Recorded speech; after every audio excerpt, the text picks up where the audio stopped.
Hopefully it's y'all. I think that y'all can hear me. All right. So I saw some comments that I really appreciate y'all for giving me some feedback because I'm clearly new here.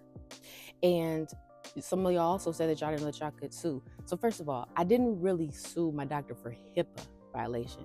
I found the attorney to help me get the cost down because it was way too much what they were asking for.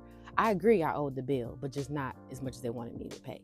So when he recognized that he had violated HIPAA by putting my PHI protected health information into the public court document, he said he was going to do that. So since then, since I posted the part one, I went back and looked at, I think it's the Department of Health and Human Services is the agency that governs that part of HIPAA violations. So if you suspect that your doctor has violated HIPAA, or if he has in the past when you're choosing a new doctor, that's the organization that you can go to because they archive all of the complaints. Like I went back on there this morning and they had complaints going back to 2009. I was able to find where my doctor had self-reported his complaint, but I don't know what his violation was or what his penalty was.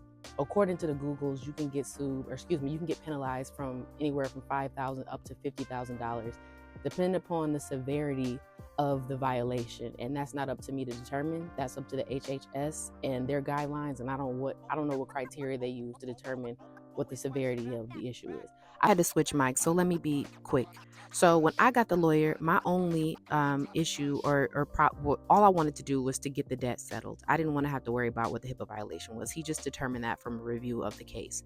So because that doctor's attorney was in violation of the Fair Debt Collection Practices by filing the civil suit in the city of Garland, which is a suburb of Dallas, and not in Dallas, which is where I got the services rendered, he was responsible to pay a fine. And the fine is $1,000. So when you get that $1,000 fine for violating the Fair Debt Collection Practices, it just doesn't go to some government agency. It goes to the consumer whose rights you violated. So I got the $1,000. So not only did I have to pay him the amount that he was asking for, the debt was essentially wiped clean and he owed me $1,000. Now, the attorney, I didn't have to pay a retainer or anything because also within those same guidelines, when you violate fair debt consumer rights, the attorney that consumer gets to represent them for the debt gets to charge that attorney whatever they want, basically, is what he told me.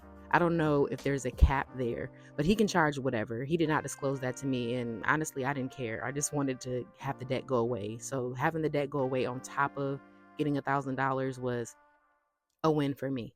So I'm just going to wrap up by saying thank you for your feedback. Thanks for the comments. If you do feel like your doctor is violating your HIPAA, please go to that HHS and utilize that as a resource to file a complaint and to Google if there's any archived complaints that doctor has that you suspect that they may have been in violation of in the past when you're going shopping doctors and you're choosing one.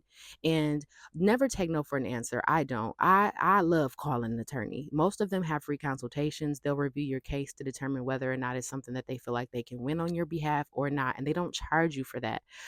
So call the attorneys, Google the information. The resources are there to help you. You all have rights. You just have to exercise them. And most of the time, they're banking on the fact that you won't and that you'll just take the L. I'm never, ever, ever taking the L. Let me know if y'all want to know how I sue my employer because I got some money off of them too.